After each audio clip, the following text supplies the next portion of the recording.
Sir मेरी journey start हुई 12th के फेलियर से। आप कितना भी रेप्लिकेट कर लो लेकिन रियल एग्ज़ाम का जो प्रेशर होता है, चाहे वो छोटा से छोटा एग्ज़ाम हो क्यों ना हो, वो अलग होता है। एक न्यूज़पेपर पढ़ता था, एक कोई भी मंथली मैगज़ीन पढ़ लेता था, उससे ज़्यादा मैं कुछ भी नहीं करता था करंट अफेयर के लिए। Start from the scratch, from the basics only, read the basic text book to build up your personality from the beginning itself.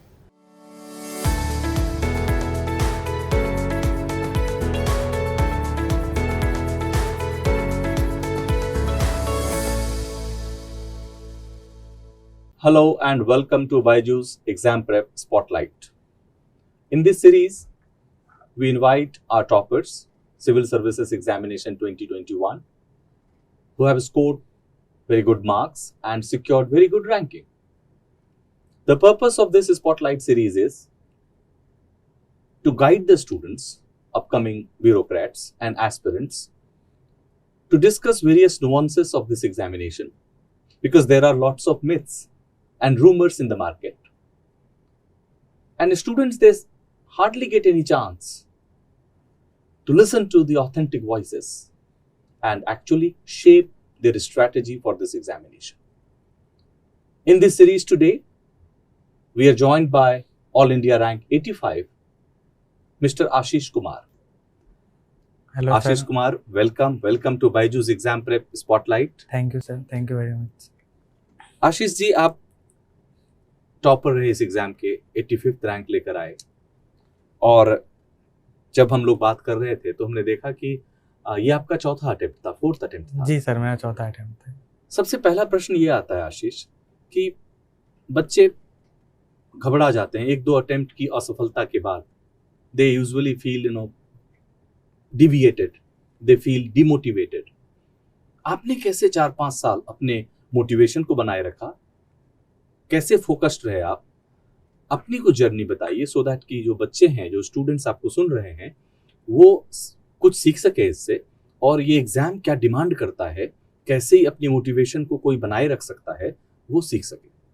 Sir मेरी जर्नी स्टार्ट हुई 12th के बाद से, 12th के फेलियर से एग्जैक्टली। मेरा IIT क्लियर नहीं हुआ था, तो मैंने एक अच्छे इंजीनियरिंग कॉलेज में एडमिशन तो ले लिया, लेकिन मुझे था मेरे मन में कि मुझे कुछ अच्छा करना है। तो मेरे 12th में परसेंटेज भी अच्छे नहीं थे, तो मेरे पास ऑप्शंस भी कम थे कि मैं कैट के लिए जा नहीं सकता था। तो UPSC मुझे लगा कि सबसे बेस्ट एग्ज़ाम है जो मुझे काफ़ी आगे तक ले जाएगा। तो फिर मैंने कॉलेज में सोचा था ये, फिर कॉलेज से निकलने के बाद मेरी प्लेसमेंट भी हुई, लेकिन मैंने जॉब नहीं लिया। उसके बाद मैंने प्रिपरेशन स्टार्ट कर दिया। तो पहले अटैम्प्ट में तो प्री में फ़ेल हो गया मैं, सेकंड थर्ड में CSAT में फ़ेल हो गया मैं। GS में ऑल्दो मेरे कट ऑफ से 30 मार्क्स ज़्यादा थे, लेकिन मैं दोनों अटैम्प्ट में CSAT में फ़ेल हो गया। फिर ये मेरा चौथा अटैम्प्ट था, इसमें मैंने प्रीलिम्स, मेंस और इंटरव्यू सब क्लियर कर लिया। तो मोटिवेशन की बात रही तो सर, पहले में तो ज़्यादा कुछ पता नहीं चलता है। मैंने कोचिंग उस टाइम ली नहीं थी GS की, तो मैं सेल्फ स्टडी कर रहा था, सिर्फ ऑप्शनल की ली थी मैंने। तो पहला तो ऐसे ही चला गया कि मुझे पता भी नहीं लग पाया, क्या मुझे गाइडेंस नहीं मिली ढंग की कि मुझे क्या पढ़ना चाहिए। तो पहले में मेरे GS में फर्क है। सेकंड अटेम्प्ट आते आते मुझे समझ आ गया था कि कहाँ से क्या पढ़ना है, कैसे पढ़ना है, क्या करना है, थोड़ी चीज़ें पता लगने लगी थी। तो सेकंड अटेम्प्ट में, लेकिन क्या हुआ, सेकंड अटेम्प्ट में CSAT में मैं फेल हो गया, नेगलेक्ट कर दिया मैंने। जबकि मेरे पहले अटेम्प्ट में अराउंड 130 मार्क्स थे CSAT में, और सेकंड अटेम्प्ट में वो 50 रह गए, ओनली 50। तो मैंने काफ़ी नेगलेक्ट कर दिया था, मेरी खुद की भी गलती थी कि मैंने काफ़ी नेगलेक्ट कर दिया, उसको ध्यान नहीं दिया उस पर। तो वहाँ से मैं फेल हो गया। लेकिन सेकंड अटेम्प्ट के बाद मुझे रियलाइज़ हुआ कि मैं कर सकता हूँ, क्योंकि मैंने GS में काफ़ी अच्छा स्कोर किया था। तो उस टाइम तक तो मोटिवेशन था कि हाँ चलो, CSAT फेल हुआ है, अभी GS है, मैं वो कर लूँगा आगे। लेकिन थर्ड अटेम्प्ट में क्या हुआ कि जो सेकंड अटेम्प्ट का प्रेशर था CSAT में फेल होने का, उस प्रेशर की वजह से इवन दो मैंने काफ़ी सवाल सॉल्व कर लिए थे, लेकिन बबलिंग गलती कर दिया मैंने। तो बबलिंग गलत हो गया, तो मेरा एक क्वेश्चन से छूट गया उसी सेट फिर भी। तो फिर मैं काफ़ी डिप्रेशन में चला गया था। ऑल्दो 1 मंथ के बाद फिर मेरा, लेकिन स्टेट का मेंस था, बिहार स्टेट का मेंस था, स्टेट PCS का, तो वो मैंने दिया। तो फॉर्चुनेटली वो मोटिवेटिंग फैक्टर था मेरे लिए कि मेरे पास एटलीस्ट कुछ तो था बैकअप में कि मैं यहाँ पे नहीं सफल हुआ तो एटलीस्ट स्टेट PCS में अच्छी रैंक ला सकता हूँ। तो वो मैंने अच्छे से दिया, और there I secured 102 rank and got a deputy superintendent of police in Bihar. So वो उसने मेरा कॉन्फिडेंस भी बूस्ट किया। चौथे अटेम्प्ट के प्रीलिम्स से 3 दिन पहले मेरा रिजल्ट आया था। 10 अक्टूबर को प्रीलिम्स था और 7 अक्टूबर को बिहार का फाइनल रिजल्ट आया था। तो मैं काफ़ी इलेटेड था। जो प्रेशर्स थे मेरे ऊपर कि बहुत अच्छा करना है, वो ख़त्म हो गया था। और फिर मैंने दिया, बहुत फ्री माइंड होके दिया। तो मेरा सीसैट में इवन तो मैंने तैयारी उतनी की थी जितनी सेकंड थर्ड अटेम्प्ट में की थी, बट जो प्रेशर रिलीज़ हुआ ना, उसका मुझे लगा कि हाँ, उसकी वजह से मेरा सीसैट भी क्लियर हो गया और जीएस भी क्लियर हो गया। इवन दो फॉरेस्ट का भी कट ऑफ क्लियर हो गया था। तो उसके बाद यही रहा सर कि मैंने बैकअप के लिए भी तैयार कर रखा था कि स्टेट पीसीएस, मैंने बिहार पीसीएस एक बार और दे रखा था। उसका भी इंटरव्यू कॉल था 2 जून को, उससे पहले रिजल्ट आ गया था तो वो नहीं दिया मैंने। और मैंने हरियाणा पीसीएस का भी प्रीलिम्स था, वो भी दिया था, वो भी क्लियर हुआ था मेरा। तो और सीसैट के लिए मुझे डर बैठ गया था, तो मैंने उसके लिए क्या किया कि जितने सारे एग्ज़ाम्स हैं, जैसे सेबी का एग्ज़ाम होता है, सेबी का एग्ज़ाम दिया मैंने, उसमें प्रीलिम्स क्लियर किया।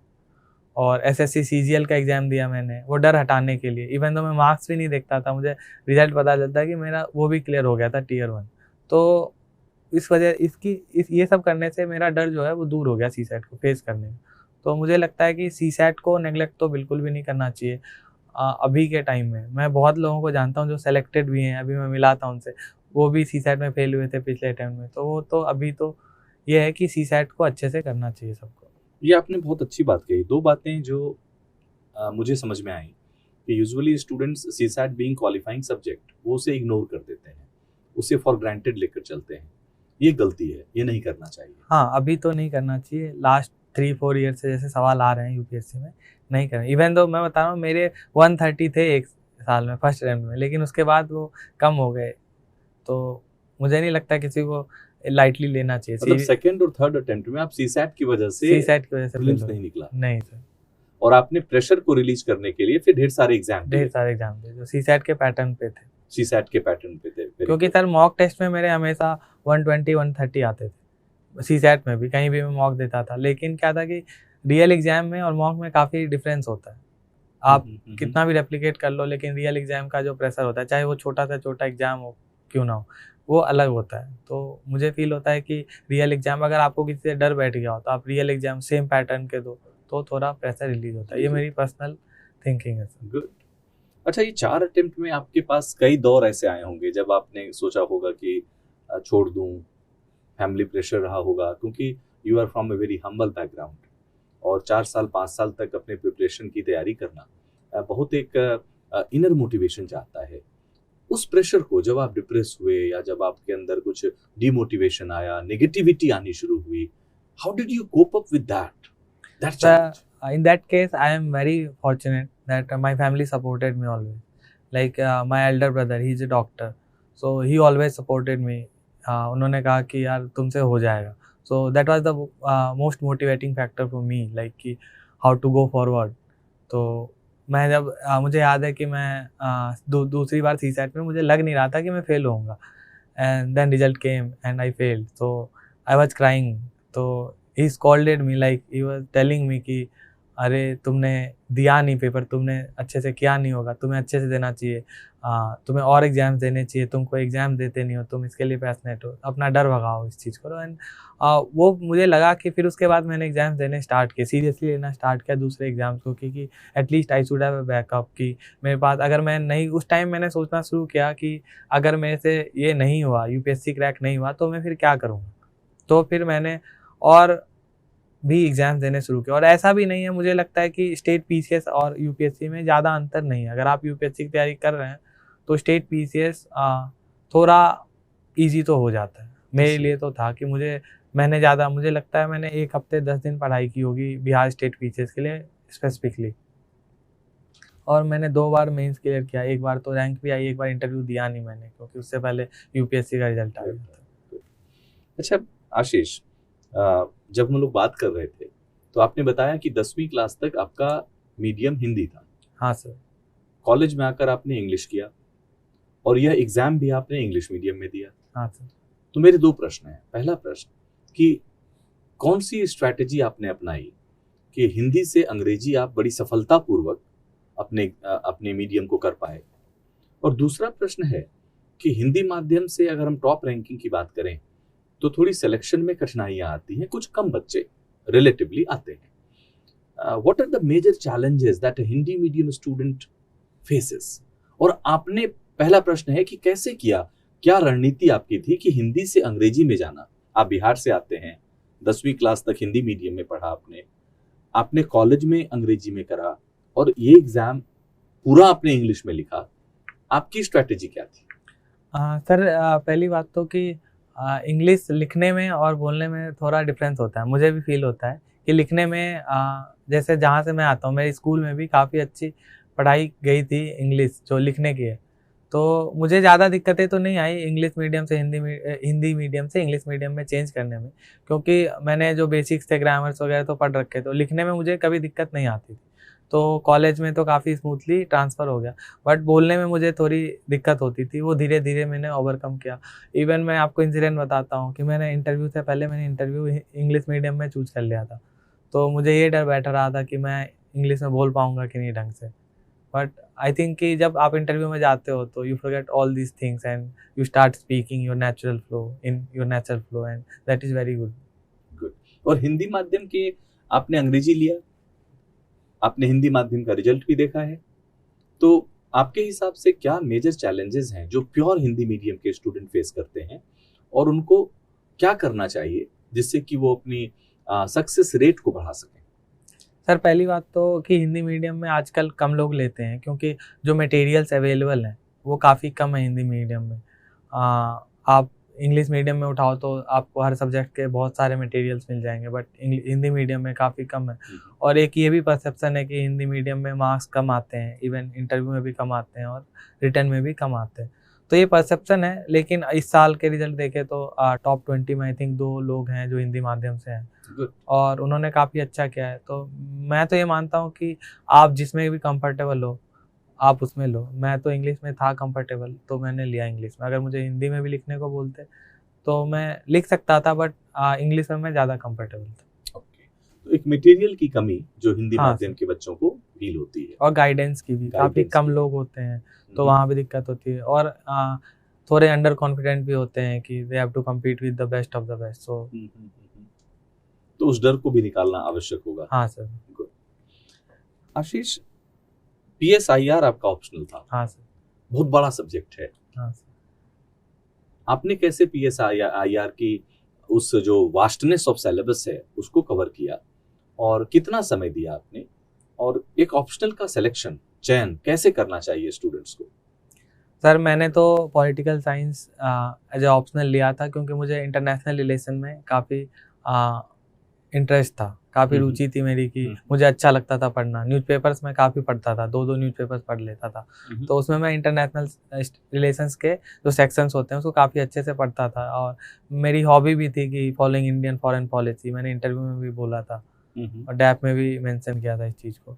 तो PSIR का सिलेबस देखें तो काफ़ी वास्ट लगता है, बट काफ़ी ओवरलैपिंग है GS के सिलेबस से। आपको सेकंड पेपर में फ़ायदा हो जाता है, GS 4 में फ़ायदा हो जाता है, and in some years international relations के ऐसे भी आ जाते हैं, तो वहाँ भी आपको फ़ायदा हो जाता है। और आप जो टफ पार्ट मुझे लगा था, वो लगा था स्कॉलर्स के बारे में पढ़ने के लिए। तो वो मैंने थोड़ा सीखा यूट्यूब से, नोट से और बुक से।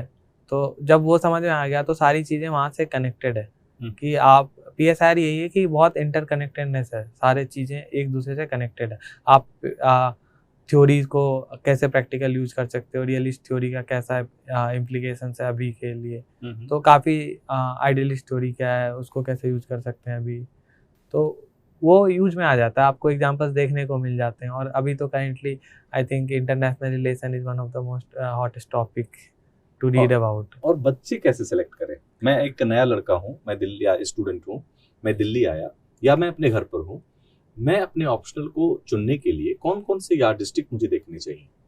सर, मैंने जब शॉर्टलिस्ट करना स्टार्ट किया था ऑप्शनल, तो मैंने एंथ्रोपोलॉजी भी पढ़ा था 10 दिन सोशियोलॉजी भी पढ़ा था और 10 दिन PSIR। 3 चीज़ें, 3 सब्जेक्ट थे जो ज़्यादा तो नहीं चूज कर सकते। मैकेनिकल इंजीनियरिंग में मैं अच्छा नहीं था, मैंने कॉलेज में अपनी परफॉर्मेंस देख ली थी, तो वहाँ से तो मैं ऐसे ही हट गया था। तो फिर ये तीनों सब्जेक्ट्स थे जो मुझे करने थे, और मैंने 10-10 दिन दिया तीनों को, और मुझे मोस्ट कंफर्टेबल और मज़ा आया पढ़ने में PSIR को। ओके। क्योंकि इसमें काफ़ी चीज़ें होती है कॉन्स्टिट्यूशन से रिलेटेड, आईआर से रिलेटेड, और काफ़ी रियल लाइफ से आपको कनेक्ट करती है चीज़ें। और सोशियोलॉजी में भी ये थी। एंथ्रोपोलॉजी में शॉर्ट सिलेबस था और काफ़ी अच्छा था, तो मैंने सोचा करूँ। लेकिन मुझे सबसे ज़्यादा कंफर्ट जो है पढ़ने में मज़ा आया वो पीएसआईआर में है। इवन दो सबसे ज़्यादा सिलेबस है इसका as compared to anthropology and sociology, but मुझे मज़ा आया तो मैंने ये ले लिया, पढ़ने में मज़ा आया। तो आपका कहने का मतलब है कि कोई भी स्टूडेंट जो 2-3-4 सब्जेक्ट सोचता है, उसकी कुछ बेसिक स्टडी कर ले, कुछ हाँ सर। रीडिंग कर ले और थोड़ा सा जीएस के साथ ओवरलैपिंग देख ले, and then going by his और हर ओन इंटरेस्ट ही और शी शुड गो फॉर हाँ। Optional subject. Yes very good. Ashish, आपने चारों अटेम्प्ट में प्रीलिम्स एग्जाम को आसानी से लिया, जीएस में आपको उतनी दिक्कत नहीं महसूस हुई। It was the CSAT which acted as villain in your second and third attempt. But I come across lots of students जिनको GS prelims एग्जाम अगर बात करें तो एक डर है, एक वो डरे रहते हैं, अनप्रेडिक्टेबल है। आपने उसकी अनप्रेडिक्टेबिलिटी को कैसे क्रैक किया कि अगर CSAT से प्रॉब्लम नहीं हुई होती तो परहैप्स आप इस लिस्ट में पहले आ गए होते? तो क्या रामबान तरीका आपने अपनाया कि GS की अनप्रेडिक्टेबिलिटी या प्रीलिम्स की अनप्रेडिक्टेबिलिटी को आपने कोप किया?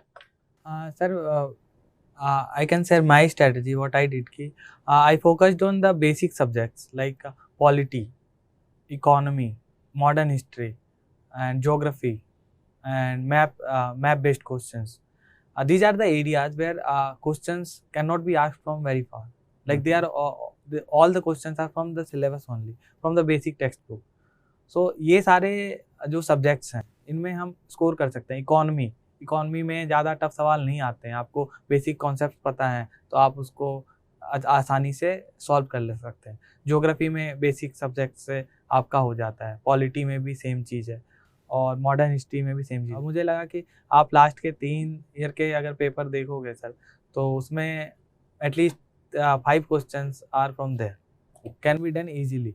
तो वहाँ से तो हो गया। एटलीस्ट अगर आपको नहीं भी आते लेकिन आप एग्जाम में आप पढ़ रहे हो और आपको लगता है कि आपने क्वेश्चन कहीं देखा है तो आपका कॉन्फिडेंस बूस्ट हो जाता है। अगर वो सवाल गलत भी हो जाता है लेकिन आपके नेक्स्ट सवाल जो है वो सही हो जाते हैं, आप उस पर कॉन्फिडेंस में रहते हो, आप रिलेटेड रहते हो कि अरे मेरा अच्छा जा रहा है, मुझे आता है सब कुछ, मैंने पढ़ रखा है, ये क्वेश्चन देखा हुआ है, तो आपका कॉन्फिडेंस वहाँ बूस्ट हो जाता है, आप 4-5 सवाल कर ले आते हो। और मैप बेस्ड क्वेश्चंस में क्या है कि बहुत आसान आते हैं, आपको मैप पढ़ना। मेरी आदत थी कि मैं मैप उठाता था और मैप को रीड करता था, ऐसा नहीं कि मैं वीडियो देखता था, मैं मैप को सॉल्व करता था कि हाँ यहाँ पे ये है, यहाँ पे ये कंट्रीज है, इस सी के अराउंड ये कंट्रीज हैं सारी, तो वहाँ से फ़ायदा हुआ मुझे।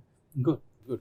सो आपने क्या किया कि प्रीलिम्स की अनप्रेडिक्टेबिलिटी को कम करने के लिए actually you focused on static areas, जो 4-5 सब्जेक्ट थे उसको किया आपने। हाँ, और जैसा आपने कहा कि if someone has conceptual clarity तो प्रीलिम्स के question economy, polity, modern, geography इसमें सॉल्व करने में दिक्कत नहीं होती है। और साइंस टेक के लिए सर अगर आप न्यूज़पेपर पढ़ते हैं, आजकल के जो सवाल आ रहे हैं 2-3 साल से, आप न्यूज़पेपर अच्छे से पढ़ रहे हो तो वहाँ से किए जा सकते हैं। जैसे Web3 पे सवाल आया, SAS पे सवाल आया और UPI पे सवाल आए, ये सारे अगर आप न्यूज़पेपर रेगुलरली कर रहे हो तो वहाँ से हो जाते हैं। करंट अफेयर पे ज़्यादा फोकस तो अभी मुझे नहीं लगता करने चाहिए, क्योंकि अगर सवाल टफ हैं तो कट ऑफ भी कम जा रही है। तो आप अगर करंट अफेयर पे ऐसा है कि ज़्यादा फोकस करते हो तो आपका स्टैटिक भी नहीं हो पाएगा, करंट अफेयर भी छूट जाएगा, क्योंकि करंट अफेयर्स की वास्टनेस को आप कितना भी पढ़ लो आपको लगेगा कम ही है।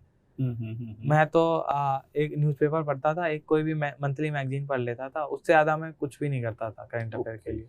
और मुझे नहीं लगता है कि जितने लोगों से मैं मिला भी हूँ, मेरा खुद का भी एक्सपीरियंस ये है कि उससे ज़्यादा की ज़रूरत भी नहीं है कि लोग 4 जगह से देखें, कोई एक सोर्स उठा लें, उसको रेगुलर फॉलो करें। 4 जगह से पढ़ने से अच्छा एक कोई ज़्यादा अच्छे से पढ़ें। ये बेसिक स्टैंडर्ड बुक्स पे भी एप्लीकेबल है कि आप एक जगह उठा लो, एक सोर्स उठा लो, उसको 4 बार पढ़ो, rather than studying 4 books for one topic. Very good. So आपने बहुत ही सोची समझी स्ट्रैटेजी अपनाई थी कि करंट अफेयर्स इतना बड़ा है कि एक न्यूज़पेपर और एक मैगजीन हम लेते हैं, बाकी आपने अपनी बची हुई एनर्जी स्टैटिक एरियाज पे डाली कि स्टैटिक के क्वेश्चंस मुझसे ना छूटें, और करंट अफेयर्स में कितना भी पढ़ लूं स्टिल आई विल फील कि कुछ करना बाकी है।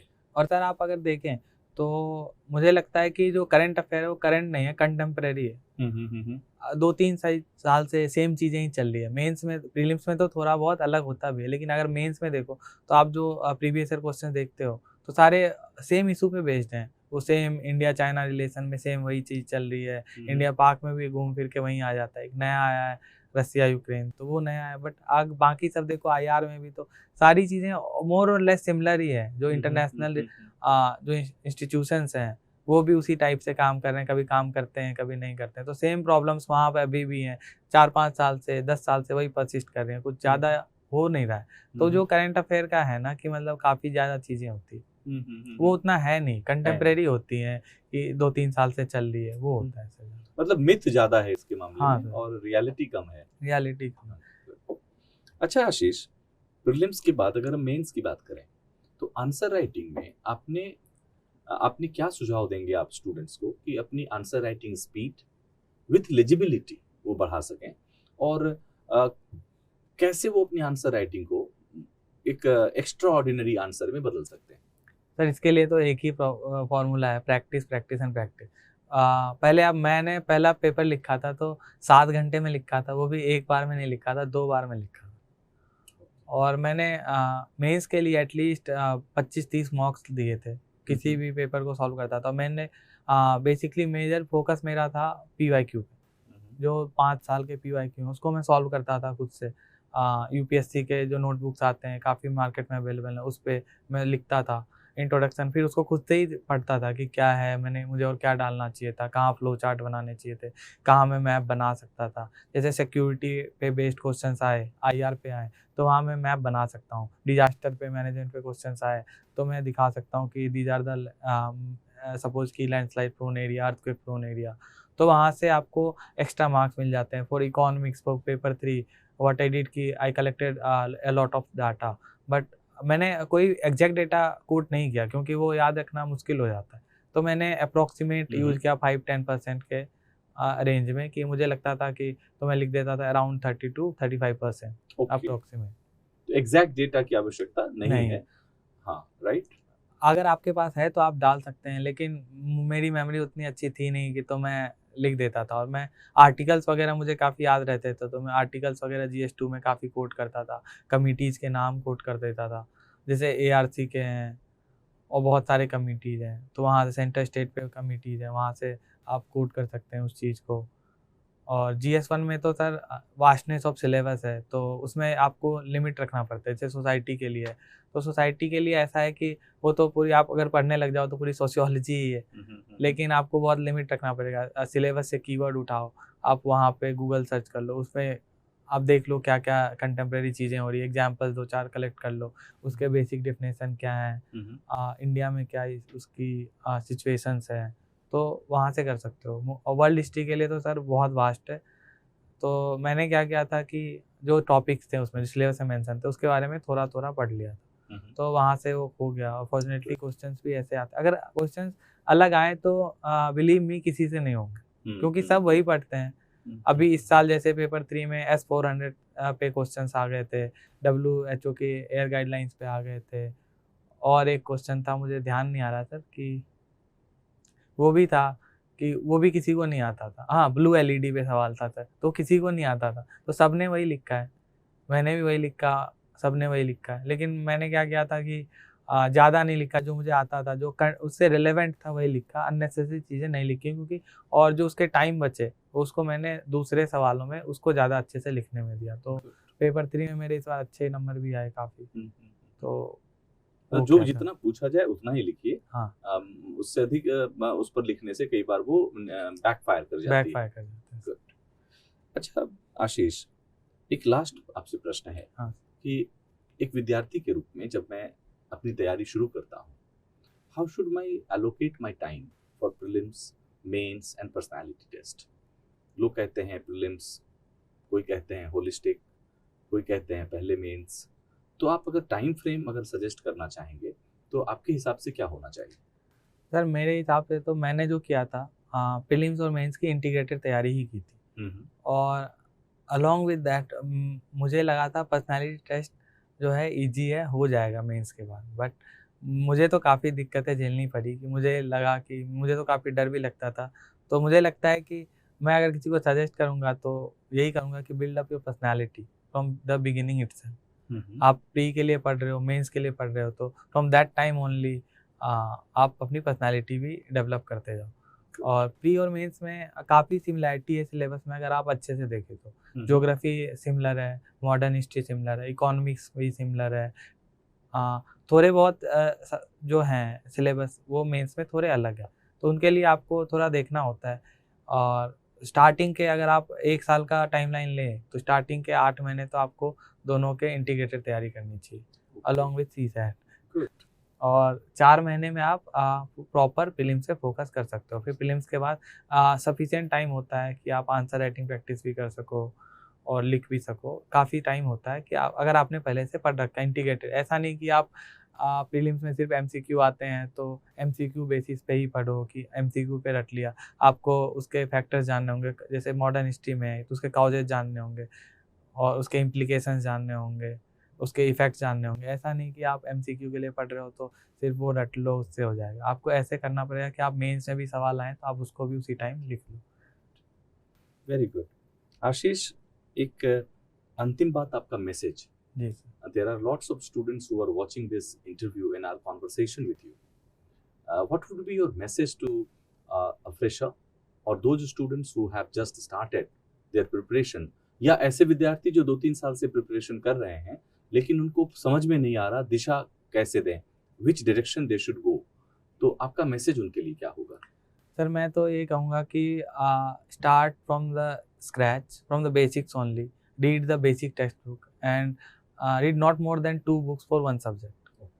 अगर आपको एक बुक से एक सब्जेक्ट नहीं आ रहा है तो आप मैक्सिमम 2 बुक पढ़ सकते हो, उससे ज़्यादा पढ़ना नहीं चाहिए, मतलब काफ़ी टाइम वेस्ट होता है। और आंसर राइटिंग की प्रैक्टिस भी आप 4, 5, 6 महीने बाद ही करो तो सही है, क्योंकि पहले 4-5 महीने में समझ नहीं आता क्या लिखना है, फिर फ्रस्ट्रेशन होने लगती है कि मुझसे आंसर नहीं लिखा जा रहा है। ये भी एक मिथ है कि आंसर राइटिंग स्टार्टिंग से जैसे पहले दिन से स्टार्ट कर देना चाहिए, ऐसा नहीं। आपके पास अगर कंटेंट नहीं होगा तो आप लिखोगे कैसे, एक बेसिक फ्रेमवर्क कैसे बनाओगे? तो 6 महीने तो एटलीस्ट मुझे लगता है लेने चाहिए। जब तक आप 2-3 बार पढ़ ना लो किसी सब्जेक्ट को तब तक नहीं लिखना चाहिए। और नोट बनाने चाहिए, छोटे-छोटे रिवीजन में काम आते हैं। और तो यही है सर कि आप जितना भी कर रहे हो ना, आपको रिजल्ट आने के बाद लगता है कि this all where worth it. Good. जो स्ट्रगल है, जो भी आपका है ना, सब खत्म हो जाता है। मतलब मैं तो अब इस साइड हूँ, तो मुझे अब आगे देना नहीं है, लेकिन मैं तो यही कहूँगा कि it is all worth it if you have the guts and मतलब मोटिवेशन, गो फॉर इट। और एक और चीज़ है कि आपका 2-3 साल में नहीं होता है तो आप स्टेट पीसीएस भी दे सकते हो, जो रिलेवेंट एग्ज़ाम है वो भी दें, क्योंकि काफ़ी अनप्रेडिक्टेबिलिटी है। मैं बता रहा हूँ, मेरे एक दोस्त के 819 मार्क्स हैं मेंस में, बट आई थिंक उसे 140 मिले हैं पर्सनैलिटी टेस्ट में, तो उसे फिर से देना पड़ेगा। ऑल्दो लिस्ट में हैं वो, लेकिन उनको फिर से देना पड़ेगा। तो काफ़ी अनप्रेडिक्टेबिलिटी है इसमें कि अब उस दिन क्या रहा। इंटरव्यू में तो मैं मानता हूँ थोड़ी अनप्रेडिक्टेबिलिटी है, मेंस में तो बिल्कुल ज़्यादा नहीं है, मतलब ज़्यादा नहीं है मेंस में, बट इंटरव्यू में है। तो आप इसको ग्रांटेड तो ले नहीं सकते। तो और बहुत सारे एग्ज़ाम्स हैं अच्छे-अच्छे, state PCS is very good, SEBI, RBI, SSC, CGL also. तो आप वहाँ भी थोड़ा बहुत दे दो और अच्छा रहता है कि आपका एक फिर बैकअप बन जाए, तो फिर आपको और मोटिवेशन मिलती है कि मैं ये कर सकूँ। आप फाइनेंशियली स्टेबल इंडिपेंडेंट हो जाते हो, कोई प्रेशर नहीं होता है, कोई बर्डन नहीं होता ज़्यादा, तो वहाँ से आप स्टार्ट कर सकते हो फिर से। Thank you, Ashish, for this Thank you very candid much, sir. conversation. And here, Ashish discussed about various aspects of his preparation journey. How CSAT played a dampener, and how can we deal with this challenge, which we usually ignore, considering that CSAT is just qualifying. In the second and third attempt, it was a real villain. Ashish also discussed about how to select optional, what should be your strategy for prelims, how to focus on core areas, importance of focusing on core areas. Don't run behind the current affairs, because it is a vast ocean. Just one newspaper, one new magazine is enough. Rather, wasting your time on current affairs, you should focus on core areas. Ashish also discussed about writing significance of writing and how can we do answer writing practice, when to start writing answers.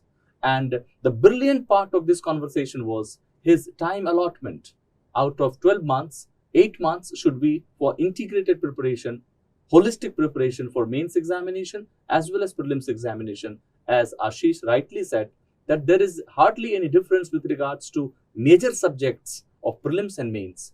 And remaining 4 months, we can focus on MCQs. Ashish also discussed about the importance of PSIR and how to select an optional. But the best part is, the day you decide to prepare for civil services examination, start building your personality. You should not ignore it till the time you clear your mains examination, because after that, you have very less time and you are under tremendous pressure. What challenges a student coming from Hindi background they face, that was also discussed brilliantly. And Ashish was very candid in his approach that there is dearth of some material, dearth of some guidance, and if we can deal with that, medium hardly plays any big role. If you are good at Hindi, go for it. If you can change it, go for it. But there is no discrimination on the basis of Hindi and English. Thank you so very much, Ashish. Thank you very much, sir, and thank you, Byju's Exam Prep, for organizing this conversation. It was very candid and I loved it. Thank you. Thank you.